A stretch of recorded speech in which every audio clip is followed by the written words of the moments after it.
그 15소년 표류기라는 소설이 있습니다.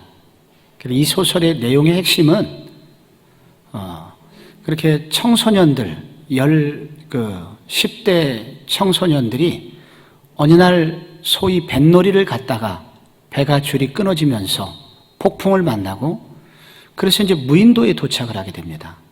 근데 무인도인 줄 알았는데 거기에는 악당들도 살고 있었고 그리고 여러 가지 위험스러운 일들이 그 무인도에 많이 있었습니다. 근데 이 소년들이 서로 지혜를 모아서 악당들을 물리치고 그리고 대통령과 국무총리처럼 그들끼리 회의를 해가지고 조직을 했습니다. 행정 조직을 만들었고 그래서 자그마치 2년간의 시간을 버틴 후에 그들은 악당이 타고 온 그 배를 뺏어서 집으로 돌아오게 되었고 부모님의 품으로 돌아가게 되었습니다. 이때 부모님들의 심정은 어떤 심정이었느냐? 대견한 심정이었습니다. 참 대견스러웠습니다. 참 어려운 일도 있고 힘든 일이 있었지만은 그 어린 아이들이 그렇게 힘을 합쳐서 그 어려운 위기를 잘 마치고 돌아올 때 얼마나 대견했겠습니까? 여러분의 자녀들이 초등학생이고 이렇게 중학생인데 여러분의 자녀들이 위기를 잘 극복하고 넘어가는 모습을 보면은 얼마나 대견스럽습니까?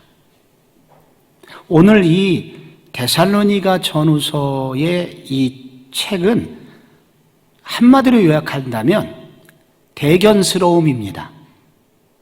왜냐하면 이 바울이 세운 교회 중에서 가장 어린 교회였기 때문입니다.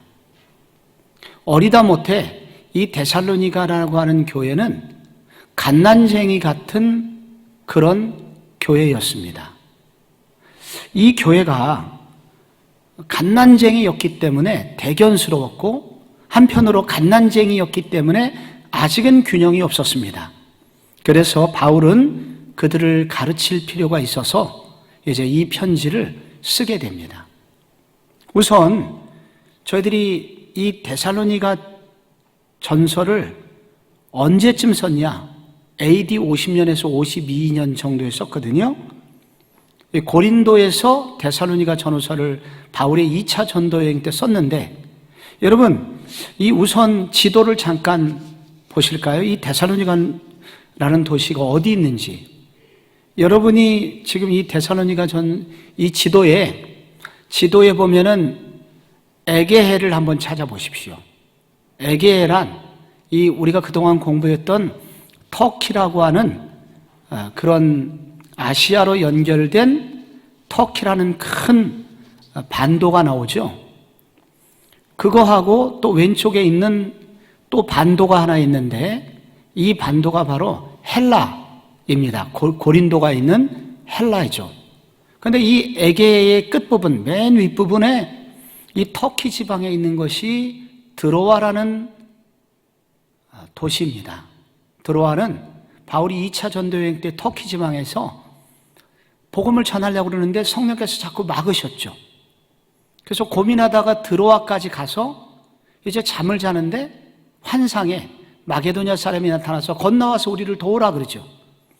그래서 배를 타고 건너가니 그게 빌립보였습니다. 그게 바로 여러분 보시는 지도에 그 에게의 끝부분, 유럽으로 연결된 위쪽 지방입니다.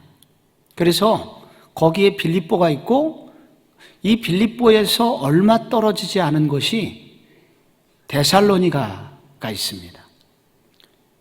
이 데살로니가는 오늘날도 이 소위 그리스 지역에서 아테네가 수도인데 두 번째 큰 도시, 우리도 말하면 부산 정도 되는 도시가 데살로니가입니다.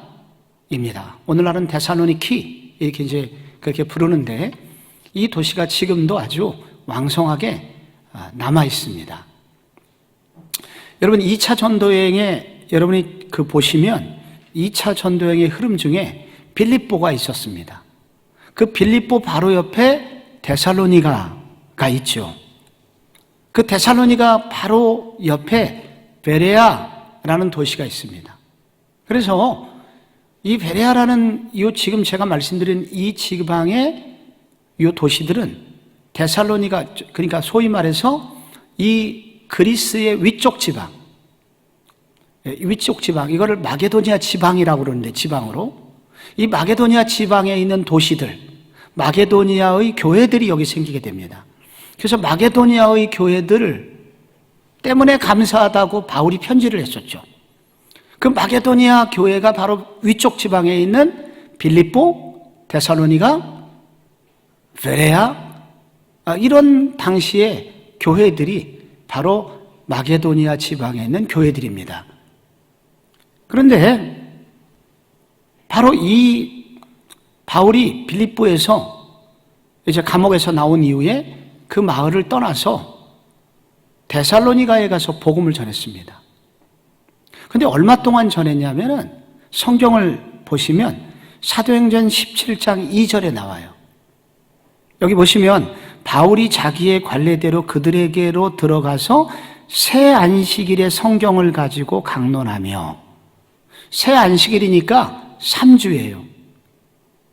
근데 정확히 3주를 말하는 것은 아니고 거기에 머물렀던 시간도 있고, 그리고 또 새 안식일인데 매주 했는지 아니면 한 달에 한 번 했는지 정확하지 않은데, 이 바울 서신을 전문적으로 연구한 학자들은 대부분 석 달을 얘기합니다. 이 새 안식일, 그 바울이 데살로니가에 들어와서 데살로니가를 떠나기까지 시간은 석 달을 얘기합니다. 근데 새 안식일에 복음을 전했었는데 그 결과 경건한 헬라인의 무리와 귀부인들이 데살로니가 교회를 형성하게 됩니다. 그래서 3개월 만에 교회가 아주 재밌게 되고 있는데, 어디든지 바울을 쫓아다니면서 괴롭힌 사람 누구예요? 유대인들. 유대인들이 바로 바울이 가정교회를 이루고 있었던 그곳에 야손의 집인데, 거기에 들어가 가지고 그들을 아주 그냥 한마디로 박살을 냅니다. 바울은 밤에 급하게 데살로니가 도시를 떠나야만 했습니다. 여러분, 이렇게 이 마게도니아 지방은 우리나라로 말하면 이제 이 길림성이나 이렇게 흑룡강성처럼 거리가 굉장히 북쪽에 있어요. 여기서 이제 쭉 내려오면 서울이잖아요, 서울. 근데 이 서울에 해당하는 곳이 아테네입니다. 거기까지 내려온 거예요. 급하게 내려오다 보니까 바울도 살기 위해서, 또 후위를 도모하기 위해서 서울까지 내려왔는데 데살로니가 걱정이 되는 거예요. 그래서 서울쯤에서 믿음의 아들 디모데를 같이 내려왔다가, 디모데야, 네가 좀 거기 좀 가봐야 쓰겄다. 그래서 디모데를 보내는 거예요. 그리고 디모데가 거기 가서 그들을 이제 격려하고, 그리고 그 소식을 가지고 오게 됩니다. 그리고 그때 이제 편지를 그들에게 쓰니 그게 데살로니가 전서입니다. 그 전서의 내용을 듣고 오해한 사람들이 있어서 데살로니가 후서를 추가적으로 써서 보내게 되죠. 근데 이제 아까 서울쯤에서 디모데를 보냈는데 이제 바울이 조금 더 내려옵니다. 디모데가 거기 데살로니가를 방문하고 오는 시간이 있기 때문에 조금 더 내려오니까 고린도입니다. 고린도라는 곳에서 2차 전도 여행 때 바울이 바로 거기서 데살로니가 교인들에게 편지를 쓰니 AD 약 51년 혹은 52년경이었을 것이다 라고 이렇게 추측을 하게 됩니다. 근데 이 디모데가 가져온 소식을 듣고 바울은 깜짝 놀랐어요. 여러분, 데살로니가 전서를 읽을 때 목사님들이 이 부분을 설교를 많이 하시죠. 데살로니가 하면 떠오르는 유명한 세 단어가 있어요. 믿음의 이 역사, 그리고 사랑의 수고, 그리고 소망의 인내가 데살로니가 교회에 있었던 거예요. 아니, 예수 믿은 지 3개월밖에 안 됐는데 이들이 믿음의 역사가 일어나고 사랑의 수고를 막 하고 서로 소망의 인내를 하고 있는 얘기를 들으니까 바울이 눈물이 왈칵 쏟아지지 않았겠습니까? 그 감격이 있었던 거예요. 그래서 너무너무 이들 때문에 감사했습니다. 그러나 예수 믿은 지 3개월밖에 안 되기 때문에 이들에게는 교리적으로는 허약한 부분이 많이 있었습니다. 예를 들자면 그래서 뒤에 보면은 데살로니가 4장 5절에 이런 말씀이 있습니다. 4장 4절에 각각 거룩함과 존귀함으로 자기의 아내 대할 줄을 알고 하나님을 모르는 이방인과 같이 세욕을 따르지 말고 등등이 나옵니다. 이게 무슨 얘기냐면은 아직 교리적으로는 덜 배웠기 때문에 그들에게 조금 더 견고한 말씀의 진리를 전달해야 할 필요가 있었습니다. 저는 어떻게 3주만 교육받은 그들이 바울로부터 설교를 3번밖에 안 들었는데 어떻게 그렇게 멋진 교인들이 될 수 있었나? 우리 교회 교인들도 우리 교회 온 지 새가족반밖에 안 했는데 5주 새가족 교육밖에 못하고 그냥 중동으로 어느 날 갑자기 발령이 나서 떠나가는 사람이 있다고 쳐요. 근데 그 사람이 이렇게 놀라울 정도로 믿음의 역사와 사랑의 수고와 소망의 인내를 그렇게 일으킬 수 있는 그런 사람을 배출할 수 있는 교회가 우리 교회냐? 생각할 때 참 두렵고 답답한 마음이 있습니다. 근데 이런 교회가 있다는 거예요. 그래서 여러분이 이런 교회가 가능하고 이런 교회를 꿈꾸도록 하는 서신이 바로 데살로니가라는 책이고요. 이것은 3개월밖에 안 된 사람들을 향한 서신이기 때문에 오늘의 서신을 여러분이 너무 교리적으로 읽기보다는 이 부분은 어머니의 마음을 가지고 읽어야 됩니다. 아이와 헤어진 이 사랑하는 자녀와 헤어진 그 어머니의 마음을 가지고 그렇게 가슴으로 읽어야 되는 책, 그게 데살로니가 전서와 후서입니다. 그러니까 여러분께서 이거 읽을 때는 힘을 빼시고 그렇게 여유 있게 그리고 그런 마음을 가지고 바울의 마음을 가지고 읽어야 된다는 거예요. 그래서 이 데살로니가전서 이제 5장과 또 전서에 나오는 5장과 후서에 나오는 3장을 여러분께서 이렇게 읽으시면서 바울이 그들에게 무엇을 주려고 했던지를 파악을 하는데 핵심은 무엇이겠습니까, 여러분? 3개월밖에 안 되고 믿음을 지키는 그들에게 뭐라고 썼겠어요? 우선 격려했겠죠. 그래서 여기는 격려가 많이 나옵니다. 그리고 일부 또 꾸짖음도 조금 있습니다. 그리고 오해, 기독교 교리에 대한 핵심적인 부분, 오해하는 부분에 대한 교리적인 내용이 일부분 있는 것입니다. 그래서 그런 흐름으로 여러분께서 이 데살로니가 전서를 한번 보시면 좋겠어요. 핵심을 잡는 게 중요합니다. 이 성경대학은. 그래서 이 일부 우리가 강해를 하는 게 아니라 이 밤에는 여러분하고 지금 이 부분에 어떤 책을인지 개요를 잡는 시간이라 여러분께서 이런 마음으로 읽으시면 도움이 많이 될 거라고 생각이 됩니다. 1장을 딱 읽어보면요, 1장에 여러분 우선 요건 한번 읽어봐요. 데살로니가전서 1장 2절부터 4절까지 자막을 읽어도 좋고요, 성경을 펴도 좋고요. 한번 같이 읽어봐요. 시작. 우리가 너희 모두로 말미암아 항상 하나님께 감사하며 기도할 때에 너희를 기억함은 너희의 믿음의 역사와 사랑의 수고와 우리 주 예수 그리스도에 대한 소망의 인내를 우리 하나님 아버지 앞에서 끊임없이 기억하미니 하나님의 사랑하심을 입은 형제들아 너희를 택하심을 아노라. 여러분 느낌을 갖고 읽으셔야 되겠죠. 그런데 여기서 여러분의 눈에 들어오는 그런 구절이 있습니까? 단어가 있습니까? 이것을 아까 제가 설명한 그 감격으로 읽으면은 무슨 단어가 눈에 들어오냐면 항상, 내가 너희를 항상 생각하고 있고, 근데 생각만 하는 게 아니라 감사하고 있고, 항상 기도하고 있고, 너희를 기억하고 있다. 그리고 뒤에도 내가 하나님 아버지 앞에서 끊임없이 너희를 기억하고 있다. 이런 단어들이 있는 이유는 여러분이 엄마는 다 알 거예요. 갓난쟁이를 만약에 잠깐 갓난쟁이가 떨어졌다. 그럼 보통 엄마는 일을 못합니다. 매 순간 그 아이를 생각합니다. 떨어질 수가 없어요, 생각이.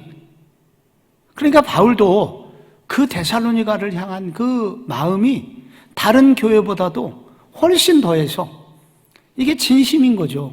항상 너희를 생각하고, 그리고 항상 감사하고, 항상 너희를 생각하면 기도하고 있다. 라고 그렇게 이게 서론에서 그렇게 얘기합니다. 그러면서 내가 감사하고 기억하고 기도하고 있는데, 특별히 여기서 바울이 데살로니가 전후서 이 서론에서 강조하는 게 감사입니다. 감사. 바울은 너희를 생각만 하면 내가 감사가 나온다 라고 그렇게 이야기를 하는데, 왜 그러냐면은 그 3개월밖에 안 된 그 교인들이 핍박이 찾아오고 환란이 찾아왔는데도 믿음을 지키고 있었어요. 그러니 기가 찰 노릇이죠. 그래서 너무 대견한 거예요. 그래서 환란 속에서 주를 본받고 있는 너희를 생각할 때마다 나는 너희를 생각만 하면 감사밖에 할 게 없다. 그렇게 이제 서론에서 얘기를 하고, 그 7절에서도 그러므로 너희가 마게도니아와 아가야는 이제 고린도와 아데네에 있는 그 교회들입니다. 아가야에 있는 모든 믿는 자의 본이 되었느니라. 너희는 얼마 안 됐지만은 많은 사람이 너희를 본받고 있고 너희를 뒤따르려고 하고 있다 하면서 이렇게 그들에게 격려를 하고 있습니다. 이 서론에서 느껴지는 것은 뭐냐면 격려입니다. 아이는 무엇으로 크는가? 그래서 많은 학자들은 말하기를 90%의 격려와 10%의 훈계를 통해서 성장한다. 그렇게 이야기를 합니다. 그래서 우리도 우리 교회 새가족들, 예수 믿은 지 얼마 안 되시는 분들, 교회 나온 지 얼마 안 되는 분들이 성장을 하려면 교회, 나머지 교회들은 무엇을 생각해야 되느냐? 많이 격려해야 된다는 것입니다.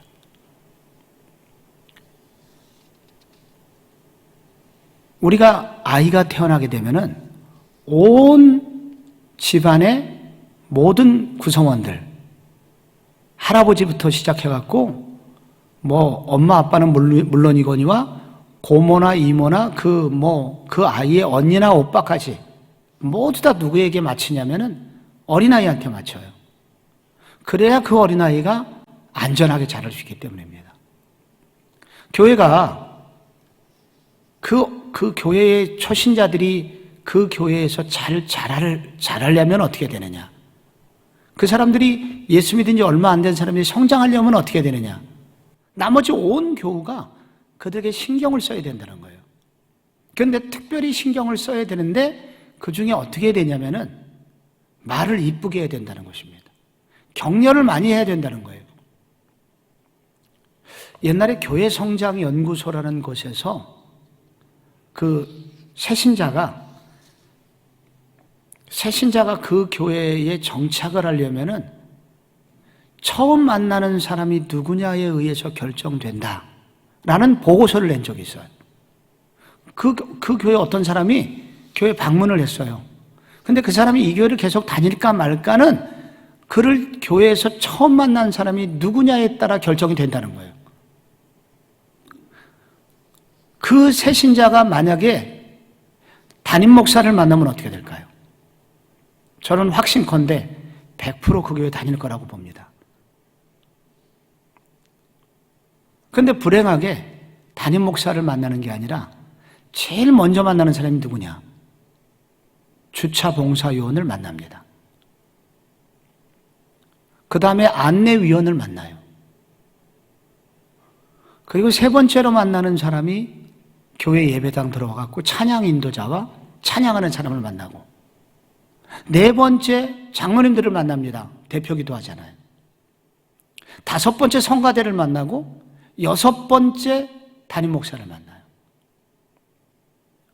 그리고 끝나고 이제 또 누구를 만나겠죠.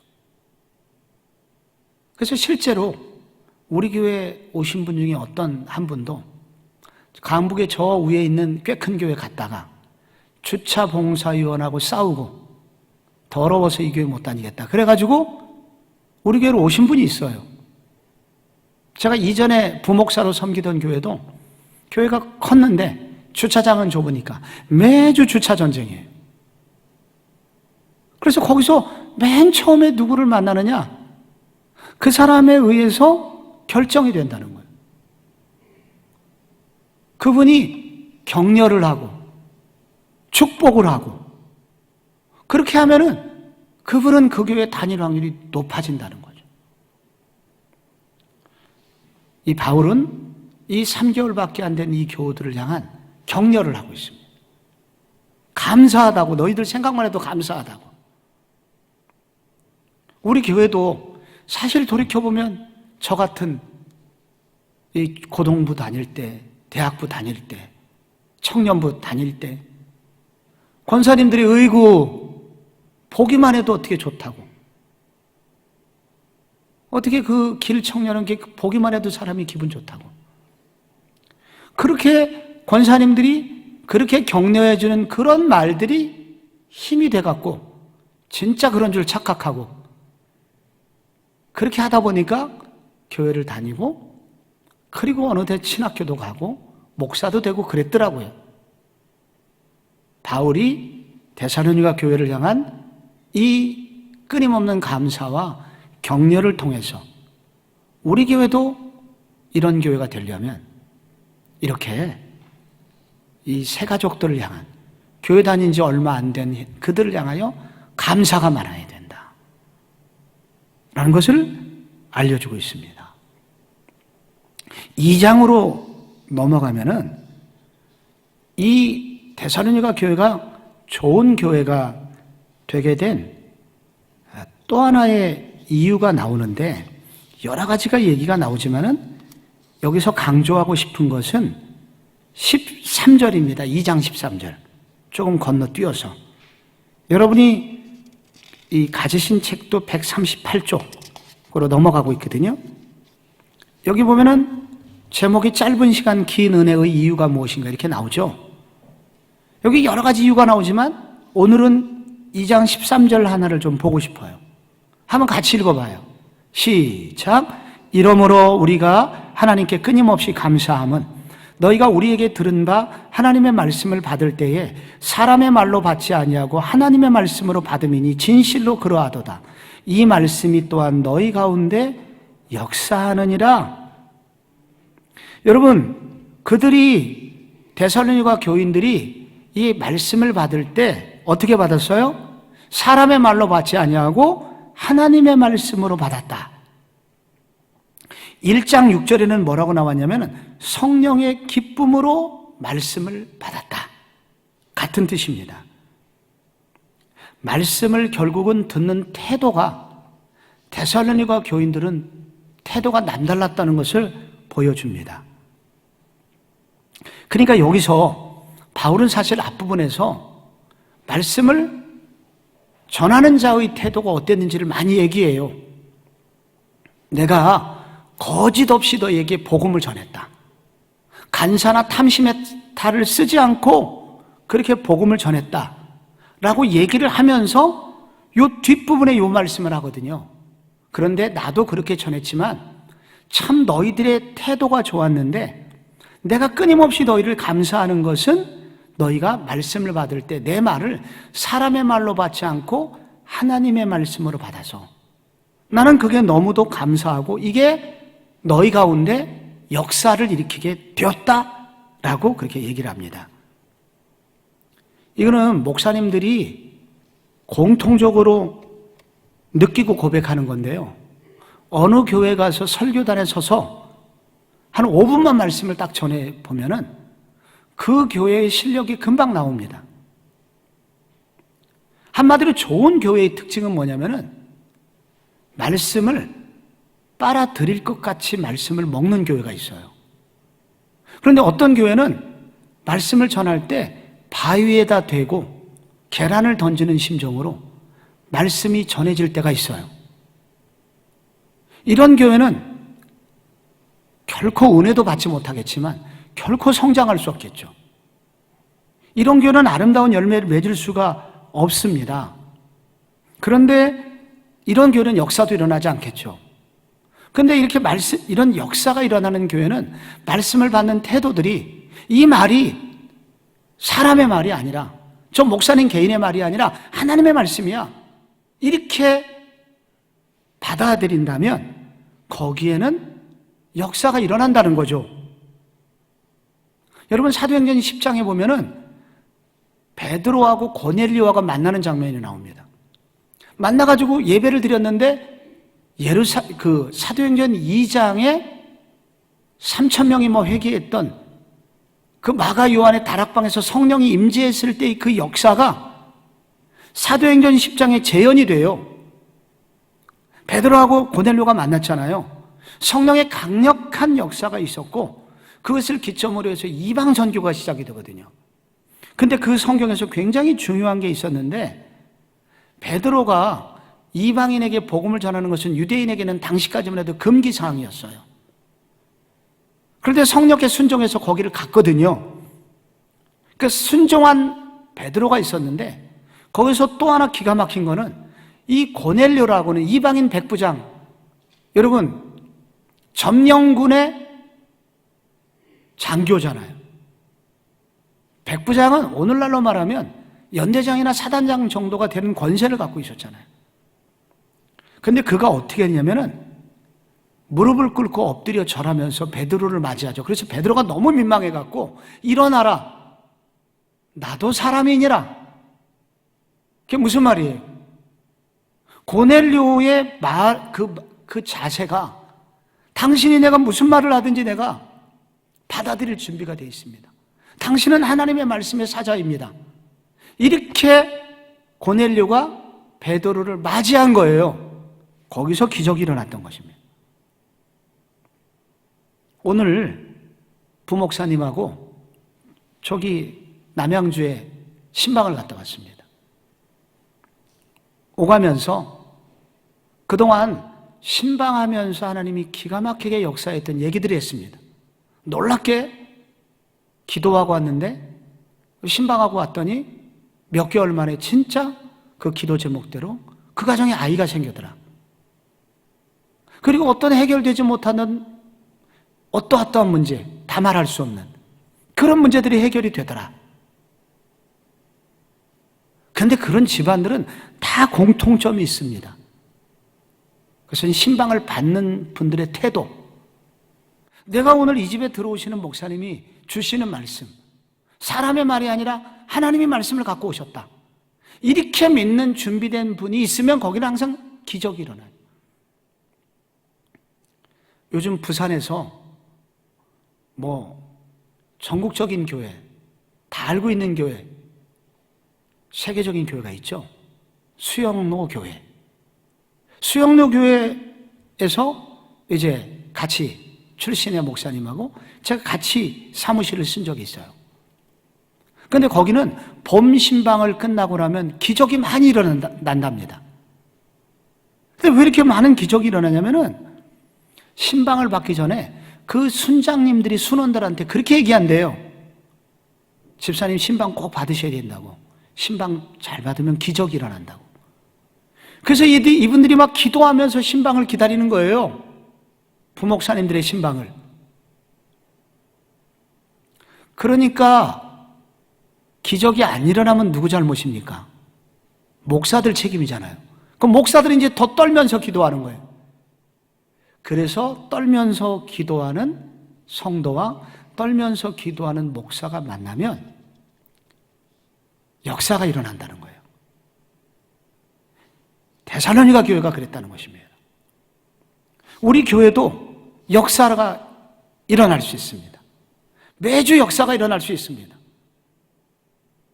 제가 떨면서 예배를 준비하고 여러분이 떨면서 예배를 사모하고 기도하고 오면은 하나님께서 그런 역사를 일으켜 주신다는 거예요. 데살로니가 교회가 그렇게 됐다는 거예요. 난 그것 때문에 너희들 생각만 하면 감사하다고 그렇게 말을 하고 있습니다. 많은 얘기가 있지만은 제가 3장으로 여러분에게 이 데살로니가전서의 스케치를 한번 조금 더 해보도록 하겠습니다. 3장에 무슨 얘기가 나오냐면은 디모데를 이제 데살로니가로 보냈잖아요. 그 디모데가 이제 소식을 가져오거든요. 소식을 가져오는 내용 중에 3장 6절만 잠깐 보겠습니다. 지금은 디모데가 너희에게로부터 와서 너희 믿음과 사랑의 기쁜 소식을 우리에게 전하고 또 너희가 항상 우리를 잘 생각하여 우리가 너희를 간절히 보고자 함과 같이 너희도 우리를 간절히 보고자 한다 하니, 그 밑으로 좀 내려오면 8절에 그러므로 너희가 주 안에 굳게 선즉 우리가 이제는 살리라. 와, 이게 정말 감동적인 부분입니다. 잘 읽어보셔요. 여기서 뭐가 감동적이냐면은 디모데가 소식을 갖고 왔는데 바울은 염려에 있었죠. 이 바울 이분 방랑 철학자처럼 우리한테 뭐 간까지 다 빼줄 것처럼 얘기해도 당시 그리스에 방랑 철학자들이 있었거든요. 이 사람들은 그럴듯한 말을 하고 솔깃하게 하여 헌금을 걷어가지고 사라지고 돌아오질 않는 겁니다. 바울도 그럴지 모른다. 이렇게 그런 사람이 많았기 때문에 바울도 그런 사람일 거야. 잊어버려. 이렇게 생각할 수도 있잖아요. 근데 디모데가 가져온 소식이 뭐냐면 6절 그 부분 중에 굉장히 중요한 게 뭐냐면은 6절 뒷부분에 너희가 항상 우리를 잘 생각하여, 잘 생각했다는 거예요, 바울을. 그 영어가 킹 제임스 버전에 You have good remembrance of us always. 굉장히 우리에 대한 추억 중에서, 기억 중에서 좋은 추억만 생각하는 거예요. 좋았던 기억만 떠올리는 거예요. 강점을 생각하는 거예요. 바울에 대해서 부정적인 모습도 있었을 수도 있는데 그런 거는 다 기억하지 않고 바울의 좋은 점만 생각한 거예요. 바울 선교단 칭찬하는 일로 밤을 새웠던 거예요. 그런데 그 얘기를 들으니까 바울이 이렇게 말하잖아요. 너희가 주 안에 굳게 선즉 우리가 이제는 살리라. 살 것 같다. 그동안 눌렸던 모든 짐이 다 벗겨지고 우리가 살 것 같다. 그렇게 이야기를 합니다. 여기서 중요한 거는 바울 같은 거목도 성도들의 이 격려와 칭찬에 의해서 다시 살아났다는 거예요. 그것도 갓난쟁이, 예수 믿은 지 3개월밖에 안 된 그들이 그렇게 바울이 전해준 그 말씀 때문에 내가 살았다고 그렇게 고백을 해주니까 바울이 다시 살게 되었다는 것입니다. 여기서 우리는 이 데살로니가 전서의 전체에 흐르고 있는 바울이 교인들을 칭찬하고 이 교인들이 목회자를 격려하고 칭찬하는 이 교회가 그래서 예수 믿은 지 오랜 역사는 없었지만은 모든 마게도니아 아가야에 믿는 사람의 본이 되었도다 할 정도의 칭찬을 받은 이유를 조금은 알 것 같습니다. 이런 교회를 하나님이 써주신다는 거죠. 우리는 켄 블랜차드가 쓴 칭찬은 고래도 춤추게 한다. 그런 책 제목만 들었어도 우리는 이 내용을 대략 알고 있죠.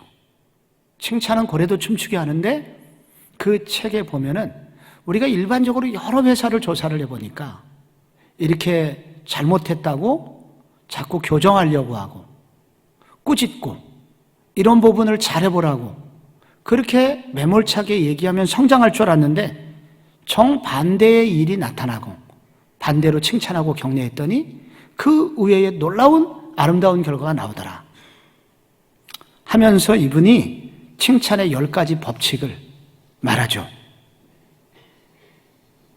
칭찬에도 법칙이 있다고. 그냥 아무렇게나 멋있습니다. 잘했습니다. 좋습니다. 그렇게 하지 않고 이분이 10가지 법칙을 얘기했는데 칭찬할 일이 생겼을 때 즉시 칭찬해라. 내가 다음에 기회 잘 잡아서 분위기 잡고 칭찬해야지. 그럼 잊어버린다는 거예요. 그 칭찬할 일이 생각하면 빨리 칭찬하라는 거예요. 잘한 점이 있거든 구체적으로 칭찬해라. 얼버무려서 좋았어요. 그러지 말고 무엇이 어떤 게 참 좋았는지. 순장님 그 말씀해 주시 그때 그 표현이 저한테 너무 적절했다고. 또 가능하면 공개적으로 칭찬해라. 이런 칭찬의 법칙을 얘기하는데 이 마지막에 10번째 무슨 얘기를 하냐면 가끔씩 자기 자신도 칭찬해라. 자신을 칭찬할 줄 모르는 사람은 다른 사람도 칭찬할 줄 모른다. 그런 얘기를 합니다. 여러분 여기서 우리가 이 데살로니가 전서에 흐르는 사역자가 목회자가 교인들을 칭찬하고 교인들이 또 목회자를 칭찬하는 가운데 격려하는 가운데 놀라운 기적의 역사가 일어나는 것을 보게 됩니다. 그게 전반적인 서론의 분위기인데요. 이 4장과 5장만 남았습니다. 근데 이 부분에서 바울은 그 재림에 대하여 특별한 설교를 합니다. 갑자기 왜 재림에 대해서 설교하냐면 데살로니가 4장 여기 13절을 한 번 더 읽어볼게요. 한번 같이 읽어봐요. 시작. 형제들아 자는 자들에 관하여는 너희가 알지 못함을 우리가 원하지 아니하노니 이는 소망 없는 다른 이와 같이 슬퍼하지 않게 하려 함이라. 여기 핍박이 시작됐잖아요. 핍박이 있다는 것을 알잖아요. 그래서 바울이 갑자기 여기 자는 자들에 관하여 자는 자들 이 말은 예수 믿고 죽은 자들 말하는 거예요. 예수 믿고 죽은 자들은 그냥 보통 사람이 아니다. 소망 없는 세상 사람처럼 슬퍼하지 마라. 그들에게는 분명한 미래가 있다. 그들에게는 예수님 재림하실 때 부활의 역사가 일어나고 그리고 영원한 하나님의 나라를 선물로 받을 것이다. 요거를 뭐라고 그러냐면은 요거 이제 종말론이라고 그러죠. 여기 신학의 교리에 있어서는 종말론이에요. 종말의 때가 왔을 때는 어떻게 될 것인가? 왜 근데 갑자기 바울이 데살로니가 전서를 쓰면서 종말을 갑자기 얘기를 하겠습니까? 그 이유는 뭐냐면은 너희들이 지금 고난을 당하고 있지만은 그 고난이 영원히 계속되는 것이 아니다. 그리고 그 고난은 하나님이 알고 계시며 그 고난에 대해서 하나님은 반드시 보상하신다. 지금 데살로니가 교회 교인들도 핍박과 조롱과 중상모략을 당하고 있거든요. 세상 사람들로부터. 예수 믿는 것 때문에 말도 못한 수모를 당하고 있어요. 그런데 이 주님께서 뭐라고 그러냐면은 내가 반드시 신원하여 줄 것이다. 4장 16절에. 그렇게 말씀하시면서 이 재림을 강조하는 이유와 재림 이후의 부활을 강조하는 것은 그 이유는 하나님께서 반드시 성도들의 아픔을 기억하셨다가 성도들의 아픔 당한 것 이상으로 상상할 수 없을 만큼 하나님이 갚아주실 것이다 하면서 우리가 재림신앙을 가져야 된다. 종말적 신앙을 가져야 된다 하면서 바울은 여러분 환난이 올 때 여러분 우리가 믿는 게 뭐냐면 우리는 그냥 죽는 존재가 아니라 핍박을 당하고 버림을 당하는 것 같아도 그것으로 끝나지 않고 반드시 주님께서 재림하시고 재림하시는 그때 우리 모두를 우리 주님은 다시 하나님 앞에서 가장 영광스러운 자리에 세워주실 것입니다 라고 그렇게 말씀을 하시는 거예요. 4장 17절 말씀에 보면은 이런 말씀이 있죠. 거기도 자막을 보든지 여러분 성경을 보시면 그 후에 우리 살아남은 자들도 그들과 함께 구름 속으로 끌어올려 공중에서 주를 영접하게 하시리니 그리하여 우리가 항상 주와 함께 있으리라. 이거는 뭐냐면은 어떤 사람들은 미리 죽어서 천국 가는 사람도 있지만 예수님이 갑자기 오실 때 이 땅에 지금 생생하게 살아있는 우리도 갑자기 이렇게 예수님의 재림을 맞이할 수 있고 우리가 재림을 맞이할 때 이렇게 구름 속으로 끌어올려져서 거기서 우리가 주님과 환상적인 예수님과의 만남을 갖게 될 것이다. 이런 영광스러움이 우리에게 주어질 것이다. 라고 바울은 이 교리에 관해서는 데살로니가 전서에서 이 재림론, 소위 종말론, 종말 이후에 심판과 부활이 있다는 것, 이것을 성도들에게 알려줌으로써 여러분들의 눈물과 헌신은 결코 헛되지 않습니다. 라고 말합니다. 그러므로 결론적으로 데살로니가 전서 대부분의 성도님들이 놀랍게 모두 다 암송하고 있는 세 구절, 데살로니가 전서 5장 16절에서 18절, 항상 뭘까요? 항상 기뻐하라. 쉬지 말고 기도하라. 범사에 감사하라. 이는 그리스도 예수 우리 주 안에 있는 하나님의 뜻이니라. 성경 암송대회 할 때 중고등부 학생들이 반드시 외우고 나오는 놀라운 구절, 이 짧은 세 구절을 벌써 외웠거든요. 이 구절이 그러므로 여기 결론에 나오는 거예요. 그러므로 우리는 이러한 소망을 가진 사람들이기 때문에 예수님 재림하실 때 우리는 분명한 천국을 소유했고 그리고 억울한 모든 것을 신원해 주시는 하나님이 계시기 때문에 우리는 이렇게 항상 기뻐해야 됩니다. 그렇게 말하죠. 여기서 항상 기뻐하라고 하는 말은 늘 희직희직 웃고 다니라 그 말이 아닙니다. 이 말은 하나님이 우리만 보시면, 지금 영적인 갓난쟁이잖아요. 바울이 영적인 갓난쟁이들을 보기만 해도 기쁘고 감사했는데 하나님이 우리 모두를 보실 때 어떻게 보시냐면 이렇게 보신다는 거예요.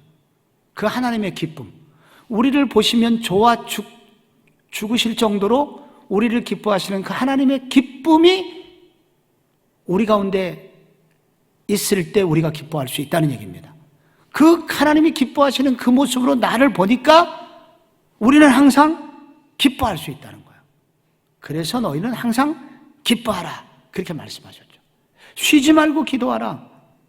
여러분, 쉬지 말고 기도하라고 그러면 잠도 자지 말고 계속 기도하라는 얘기예요? 이게 무슨 얘기일까요 도대체? 어떤 분은 무시로 성령 안에서 기도하라, 이게 도대체 무슨 말이에요? 이거는 거의 어디 무협지에 나오는 얘기도 아니고, 이게 쉬지 말고 기도하라는 얘기는 도대체 무슨 뜻일까요? 그 해석 중에, 정통한 해석 중에 하나는 뭐냐면은, 하나님께서는 이 쉬지 말고 기도하라 이 말은 쉬지 않고 우리가 언제든지 기도해도 들으실 준비가 되신 주님이 계시기에 우리는 언제든지 기도하라, 그런 얘기입니다. 쉬지 말고 기도하라는 얘기 중에 굉장히 중요한 거는 하나님 그분이 쉬지 않는 분이시라는 거예요. 그분이 쉬지 않고 기도를 들으실 준비가 되어 있다는 거 시편 121편 3절에 나오죠. 여호와께서 너를 실족하지 아니하게 하시며 너를 지키시는 이가 졸지도 아니하신다. 이스라엘을 지키시는 이는 졸지도 주무시지도 아니하신도다. 여러분, 이렇게 하나님이 이런 분이시기 때문에 여러분, 우리가 쉬지 않고 기도할 수 있어요. 언제든지 기도할 수 있다는 얘기입니다. 그래서 너희들은 언제든지 우리를 기다리고 계시는 주님이 계시니 그러한 심정으로 기도해라. 제가 종암동 지금도 종암동에 사는데 그 종암동에 우리 집 예전에 살던 집 입구에 약국이 있었어요. 그런데 당시 그 약사가 80세가 넘은 할머니였습니다. 할머니 약사, 오래된 약사인데, 그러니까 여기는 중간에 뭐 주변에 병원이 있는 것도 아니에요. 오래된 동네 약국이에요. 근데 이 약국의 특징은, 이 할머니 약사의 특징은 밤 10시, 11시까지 모든 약국이 다 문 닫았는데도 끝까지 견디시는 거예요. 잠이 없으신지 이분은 그냥 아침부터 저녁 늦게까지, 그래서 밤에 갑자기 탈이 나가지고 기억이 나갖고 가보니까 아니 밤 12시 가까이 됐는데도 이 할머니 약사가 기다리고 있는 거예요. 찬송이 생각이 나더라고요. 어서 돌아오, 어서 돌아마노. 지은 죄가 아무리 많기로 어디가 아파서 왔니? 어서 돌아오. 그러는 것 같아, 느낌이. 지금은 어느 날 보니까 문이 닫힌 거 보니까 돌아가셨더라고요. 수년 전에. 그런 분이 계셨어요, 여러분. 쉬지 말고 기도해라. 언제든지 기다리고 계신 주님이 계시다. 범사에 감사해라. 그것은 지금 우리가 잘못된 것 같지만은 모든 일을 악을 선으로 만드시는 하나님이 계시기 때문에 반드시 아름다운 열매를 맺을 거다. 그러니까 미리 감사해라. 범사에 그래서 감사할 수 있다는 거예요. 너희들이 이러한 확실히 우리를 지켜주시는 분이기 때문에 우리 이렇게 살아야 된다. 이게 데살로니가 전서의 이야기입니다. 근데 여기서 조금만 더 하면 요것 때문에 데살로니가 교회 교인들이 오해가 생긴 사람들이 있어요. 아, 예수님 오실 날이 얼마 안 남았구나. 그래서 직장을 포기하고 학교 그만두고 이렇게 교회 와서 시간만 때우는 사람들이 생기게 된 거예요. 그래서 바울이 쓴 게 데살로니가 후서예요. 그래서 데살로니가 후서는 어려울 게 하나도 없고 핵심이 3장 10절입니다. 3장 10절. 요거 읽으시면 데살로니가 후서가 이런 얘기예요. 거기 3장 10절인데 10절 읽기 전에 제가 8절 한번 읽어드릴게요. 누구에게서든지 음식을 값없이 먹지 않고 오직 수고하고 애써 주야로 일함은 너희 아무에게도 폐를 끼치지 아니하리 함이니. 10절. 우리가 너희와 함께 있을 때에도 너희에게 명하기를 누구든지 일하기 싫어하거든 먹지도 말게 하라. 그 유명한 말씀이 여기 나오는 거예요. 일하기 싫거든 먹지도 말라. 그 사람 먹지도 말게 하라. 이렇게 얘기하는 거예요, 바울이. 무슨 얘기입니까? 건강한 예수 믿는 사람은 종말의 신앙이 있기 때문에 대충 사는 게 아니라 이 세상 일을 막 포기하면서 불성실하게 하면서 사는 게 아니라 말세를 살아가는 성도의 자세는 뭐냐? 내일 지구에 종말이 오더라도 오늘 한 그루 사과나무를 심겠다는 심정으로 마지막 순간까지 하나님이 나를 보내신 그 삶의 자리에서 최선을 다하는 삶을 살아야 된다 하면서 바울은 말세가 될수록 더 균형 있는 성도가 되라 하면서 후서를 마무리하고 있습니다. 저희들 데살로니가 전후서를 여러분이 다시 한번 읽으실 때 우리 가운데 이렇게 아름다운 꿈, 교회가 이랬으면 좋겠다. 우리 교회도 새가족 5주밖에 교육 못 받고 교회 나온 지 석 달, 5달밖에 안 됐는데도 이렇게 아름다운 신앙인이 탄생하는 그런 교회 됐으면 좋겠다. 서로 격려하고 서로 힘을 주고 그리고 바른 교리를 배우기를 힘쓰고 그리고 삶의 자리에서 분투하고자 하는 균형 있는 그리스도인이 됨으로써 이 세상의 본이 되는 그런 교회 함께 이뤘으면 좋겠다. 이런 꿈이 우리 성도님들에게 있으시기를 소망합니다.